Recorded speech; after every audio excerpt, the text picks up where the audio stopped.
So with that, I'm done. No, I'm just kidding. I want to thank Steve for inviting me here and also for partnering up with the last well seal demo that we did. But to start things off this morning, I want to do an impression of a raindrop. So just bear with me here. So here's my impression of a raindrop. Hey guys, how's it going? Ah! So that's my impression of a raindrop, and with that, we'll get going. So it's the first thing in the morning, so I'm trying to. All right, so like Steve said, I'm from McDonough County Health Department, but I also oversee Hancock County Health Department. So that's where you got that, and I've also overseen Henderson County Health Department there. So I've had a lot of experience with the surrounding counties with us. But so just a little bit. Here is the entry sign into Macomb, Illinois.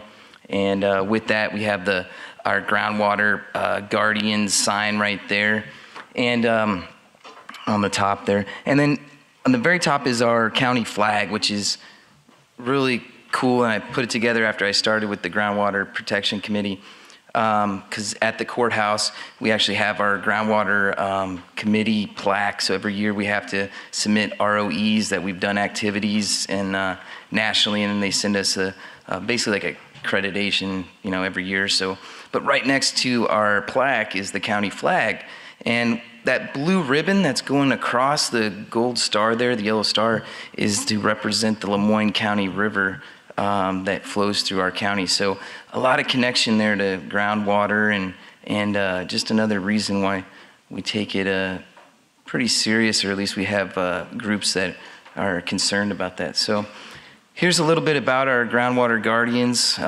It was started back in 1994. And the big reason the committee was formed, and we've talked about it here on numerous presentations past couple days, but there was a big disconnect with local government. So I represent the county health department. So there's a lot of residents that don't feel comfortable talking to the government, or they've heard stories that, what the government's going to do or local government's going to do to their well or so. So this was really formed to create that outreach to residents, to talk about groundwater and to get that information out there, not being a government agency. I'll give you an example. We had a small town, Tennessee, Illinois, and we had some residents there that have wells, they're shallow wells, and went to a town hall meeting there, and was brought in free well water test kits, and was offering, just basically explaining, because we had a couple of residents that tested, and they were concerned about the wells in the village. And so went there to the meeting, was talking to residents, offering any of the residents free well water test kits, and the paper was also there. And sure enough, the next day, the paper above the fold was Health Department condemns wells. So then that was not even the intention or why we were there, but that's the kind of feedback that residents, read. And then of course, for everything we've worked for, it just took a step backwards because of that one paper. So here's a little bit there. So some of the activities we do. So here's when it first started, and actually being born and raised in Macomb. So that top picture there with the stencil of do not dump, drains to stream. Actually did that in high school with the Ecology Club, and the Groundwater Committee was involved with that too. Didn't know that at the time. Excuse me. So here's some pictures. So again, some of the members there with the signs posting outside of our local towns. So, and this is where we've gone. So instead of stenciling, we now go around putting medallions, which is a really cool project. It's a really cool way to get people involved in your community, from Rotary to high school clubs to Scouts, Girl Scouts, Boy Scouts. So that's what we do now. And actually, this is the Ecology Club today. So this was actually last year, and that's Steve Bennett there. He's the geologist there at Western Illinois University. He's the president of the Groundwater Committee, and must be a lot of Steves that deal with water, because I met Steve, and then Steve introduced me to Steve. So It's good. And here's a picture, and then also have two of our sanitarians from the county health department that, again, it's one of those outreach efforts that we're all involved. A good way to educate the public. Also a way to, start that conversation too. Many times when we've been setting these medallions, residents will come out of their home and ask us what we're doing. And then we get to talk to them and explain, you shouldn't, dump anything in the storm drain. You'd think that'd be common sense because it all goes to a stream or, to protect water. But I was up with up near Chicago area with my father-in-law one time, and we were helping his friend work on a truck. And I turn around to see him taking the oil and dumping it directly into the storm drain. Like this is just a magical waste receptacle for any kind of liquid, which, again, perfect education point there. As far as, explaining, like, look, all this is connected and we need to protect it, So abandoned wells, there's a lot of them out there. A lot of them we don't know about. I know with a lot of the local health departments, you're probably familiar with abandoned wells, whether or not we come across them on doing a sales transaction, or a neighbor calls and makes a complaint or something like that, and we go to investigate it. But this is a big thing. I remember growing up and watching the CNN on baby Jessica down the well, and and then also the Jack in the Box E. coli outbreak thing. So that's kind of interesting that now I'm an environmental health practitioner. But so I remember those things. So those kind of hit home. So anytime you can kind of relate those stories or explain, the importance, it kind of hits home too as far as education and outreach. So here's pictures of abandoned wells. There used to be a abandoned well coalition in Illinois, and that's that picture there with the Jolly Roger flag, but they're not around anymore, but so I used their picture there. But so abandoned wells, let's talk about it. Here's me looking down an abandoned well because somebody has to do it. So here's the demonstration we have. So we invite the public. We find a participant, a resident that has an abandoned well. In this situation here, the individual had a new well drilled. So they no longer wanted to, using the old well. So we use this perfect opportunity to have a well sealing demonstration. And so we invited everybody. So we sent letters out to local representatives, senators, mayors, county board chairmen, to get them involved and come out and see why it's important to seal abandoned wells. Of course, media, invite the paper and the TV. And this one was kind of low attendance, but the next one we had was far better attended than this one. But again, a good example. In fact, a lot of local sanitarians too. So we offered CEUs so they could get their training and actually see the well being sealed.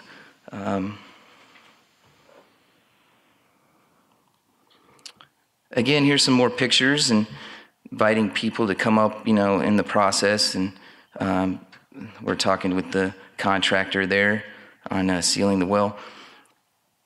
If you are going to do one of these, make sure, because we got the well sealed, but then there was another 3 hours of chipping concrete to move that slab away. So it was kind of like, oh, we got the well, and then everybody's like, well, that's it, we're done, but we're going to jackhammer the next 2 hours to remove this concrete. So, and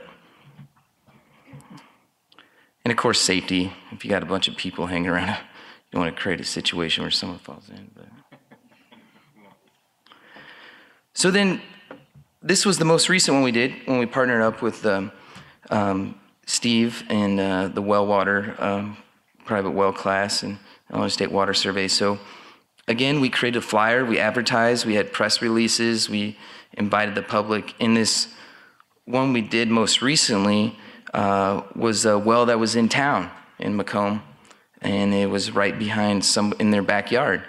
And I'll explain a little more about this because it got interesting as we were sealing. So, and we recognize these people because they were at this conference. So there's Steve, and then of course Corwin Gingrich and his son. And Corwin was really great too. He offered his time and materials to help seal the well. And if you notice there, right by the door, it's the well right outside the door. So you can imagine the hazards or safety there. As far as, children or anything stepping right outside the back door and right into an abandoned well. What was cool about this well, though, so there used to be like a little overhang, and Steve Bennett and myself got to go there a week before, and we got to do a little demo job so we can get equipment and stuff. So we got to, homeowners approved this, of course, but we got to cut that overhang and rip it out. So we got to do a little construction demo there. So, so here's the well, and then the newspaper came out. We had media coverage. There was on the news. This video is actually on our McDonough County Voice, the newspaper, the local newspaper there, and great opportunity for residents to talk to well owners. To the well contractor, to professionals as far as what they need to do to seal a well. It also is a great opportunity for to outreach and express the importance of why we need to seal abandoned wells, and a very, very easy to put together. And all you got to do is find an abandoned well and invite people. So, and they will come. Yeah, find an abandoned well, want to seal it, they will come. So this is a picture of a cistern, and actually, let me go back. So as we were sealing this, if you were to look over that picket fence or the fence there, and right next door, the neighbor had an abandoned well too, which we found out when we were actually trying to quiet the dog so we can. But anyway, so right next door, it was the same thing. They had an old abandoned well. So just because you're in town and you're hooked on city water, it doesn't mean that could potentially be, especially older parts of towns, that there might be an abandoned well or cistern around. So going back to the cistern, look at this picture because I'll talk more about it later. But this was a cistern we found on a sales transaction inspection, and you can see that this cistern has become a collection basin for garbage and other things. There's some light bulbs and cans and all that kind of stuff. Another one of our outreach that we do with the Groundwater Committee and was started by the Groundwater Committee was disposal of unwanted meds. It's been ever since 2008 with the Associated Press release on pharmaceuticals in water in streams. It's been a hot topic. And so with that, we piggybacked off some of the other counties and nationally too, as far as an unwanted medication disposal and source for residents to dispose of meds. So that's another thing that we got started with the Groundwater Protection Committee. So, and this was from a magazine that shows the different medication that they were able to pull out of the streams when they did their study. So here we are again, the Groundwater Committee, and this is our unwanted medication disposal. This is where we first kicked it off, so we figured we'd have a large amount of unwanted meds coming in, so we decided to have one day of just allowing residents to drive in, and we were using the local Elks Lodge there. So we had a great opportunity to get the program started, open it up to the public, and that way they're not flushing them down the toilet, but they can bring them in, and we dispose of them through an Illinois EPA grant where they're incinerated. So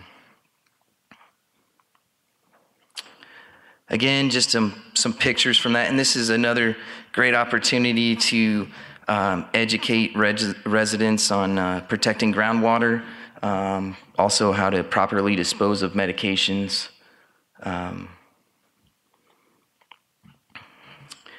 When we first started, so if you have, maybe some of you already have programs like this, awesome. If you're thinking about starting one, you do need to be careful as far as controlled substance and everything. So with that, we knew when we first opened it up, we would have a variety of different medications that could possibly show up. So with that, we had a pharmacist, which is one of our board members, and also the sheriff's there to accept any of the controlled stuff that could have possibly came in. So you do the best you can, but you can't control that. So, and now we have programs where the police department actually can take the controlled substance.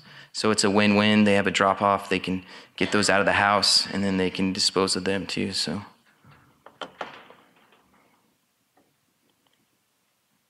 Some more pictures. It's always great when you can get a free t-shirt. So.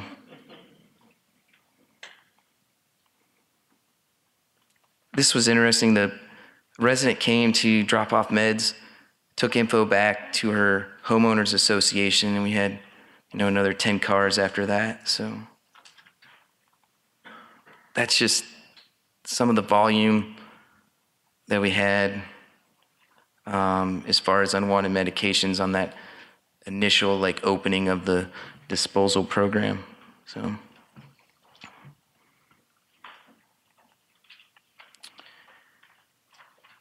And there's a lot of time spent on popping those blister packs and everything just to get the medication out. So we, try to recycle any of that paper and everything. And then, of course, also the personal information. So there's a lot of time removing personal information, so that's not being left out there. But so if you notice that little cardboard barrel there where right there. So that holds about 80 pounds of medication. So just pills. And it's also pretty cool to move around once it's full. Try to lift it above your head. But so with the Groundwater Guardians and the groundwater protection, there's a lot of resources out there. And we make our own too.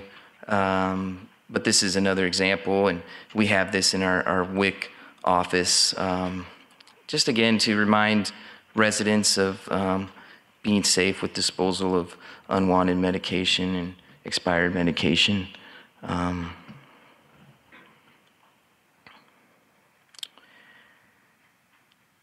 Another outreach that we do in the county, and this has been going on since '06, is we do offer free well water test kits in the first week of May. And we've had a pretty good turnout, because we've been consistent through the years. But we did find that we have more people participating. We used to take it to the little villages around and offer kits, but that was kind of hit or miss. What we did find that we had a better turnout for well kits was when we took it to the farm supply store in our town. Because, we're just assuming, but if on the farm, they're probably going to have a well. So that was a great opportunity to be there and offer kits, and we've had a really good response to that. And having it through the years, we've also been lucky that residents are kind of looking forward to it. So we've had repeating customers to get their well tested. And this couldn't be done unless we have to get approval by the state lab. So a big thank you goes to the Illinois Department of Public Health lab with Ray Weinberner there and allowing us to do this. And so that's just a flyer that we hand out. And with that, so here's some of the results from the water week that I've started recording. And if you notice in 2008, there's a big spike. And here in Illinois, water got a lot of attention that year. So I think that's why we had a lot more come out and test. So one, there was the pharmaceutical study released. Also, two, that year in Southern Illinois, we had some earthquakes, caused a lot of turbidity in water. So that was in the news too. So people were concerned. So there was a lot more, at least I think, what prompted a lot more people to come out and get a well water test kit. So also too, in 2014, the state lab no longer conducts nitrite testing. So now we're just doing bacteria. So as far as unsat reports, results, that's why we're seeing a little lower in the 2015, 2016.